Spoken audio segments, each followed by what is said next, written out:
মৃত্যুঞ্জয় রয়েছেন আমার সঙ্গে। গতকাল একটা লম্বা সময় আপনাদের প্রাক্তন প্রিন্সিপালকে জিজ্ঞাসাবাদ করেছে সিবিআই। পিতামাতা হওয়া এখনো কি স্বপ্ন? অ্যাপোলো ফার্টিলিটির সাথে আপনার পিতামাতা হওয়ার স্বপ্ন পূরণ করুন। বিনামূল্যে পরামর্শের জন্য কল করুন 9953922843। রীতিমতো নাটকীয়ভাবে তাকে নিয়ে আসা হয়েছে সিজিও কমপ্লেক্সে এবং তারপর মাঝরাত পর্যন্ত জেরা। আজকে আবার তাকে ডাকা হয়েছে, তিনি এসেছেন। আপনাদের প্রতিক্রিয়া?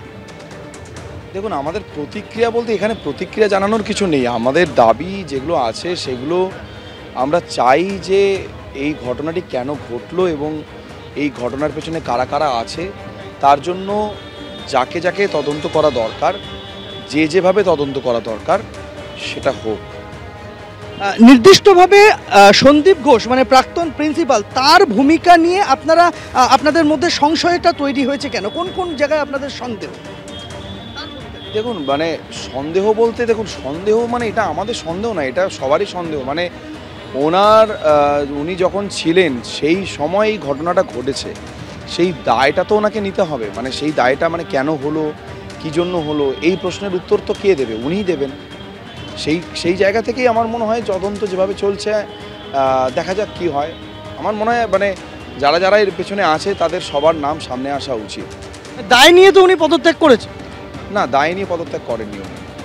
দায় নিয়ে উনি পদত্যাগ করেনি। আপনারা যদি ওনার বিবৃতিটা শোনেন, উনি কিন্তু দায় নিয়ে কোনো মানে কথা বা কিছু বলেননি।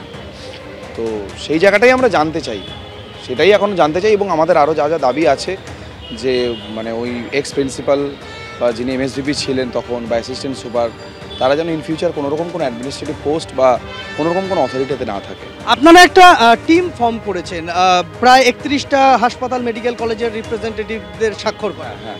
তা সেই কমিটিটার কাজ কি থাকবে বা সেই ফোরামটার কাজ কি থাকবে? সেই ফোরামটা আমাদের যেই আন্দোলনটা, তো আমরা একটা স্বতঃস্ফূর্তভাবে আন্দোলনটা শুরু করেছি।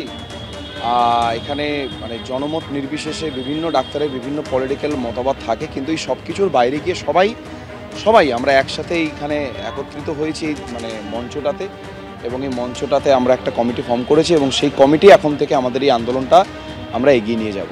আপনারা আপনাদের বক্তব্য আদালতের সামনে তুলে ধরার জন্য একটা লিগ্যাল টিমও বানিয়েছেন? হ্যাঁ, আমাদের এই কমিটি থেকেই একটা লিগ্যাল টিম ফর্ম করা হয়েছে এবং সেখানে একজন উকিলও এসেছেন।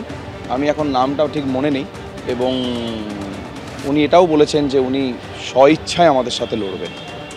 বুঝতে পারছো, একদিকে আইনি লড়াইয়ের প্রস্তুতি, একদিকে আন্দোলনকে আরো জোরদার করার প্রস্তুতি, অন্যদিকে প্রাক্তন প্রিন্সিপাল আরজিকর মেডিকেল কলেজ হাসপাতালের সন্দীপ ঘোষ, তাকে জিজ্ঞাসাবাদ, এই সবটা নিয়ে কিন্তু তাদের পরবর্তী যে কর্মসূচি তার একটা রূপরেখা দিচ্ছেন জুনিয়র ডাক্তাররা। আন্দোলন মঞ্চের সামনেই আমি রয়েছি, একে একে আন্দোলন মঞ্চে ভিড় জমতে শুরু করেছে এবং বিভিন্ন প্রতিষ্ঠান থেকে চিকিৎসক সংগঠনের তরফে আজকে প্রতিনিধিরা আসবেন এই ফোরামে বা এই মঞ্চে। সেটা রোজই হয়, আজকেও তার ব্যতিক্রম নেই।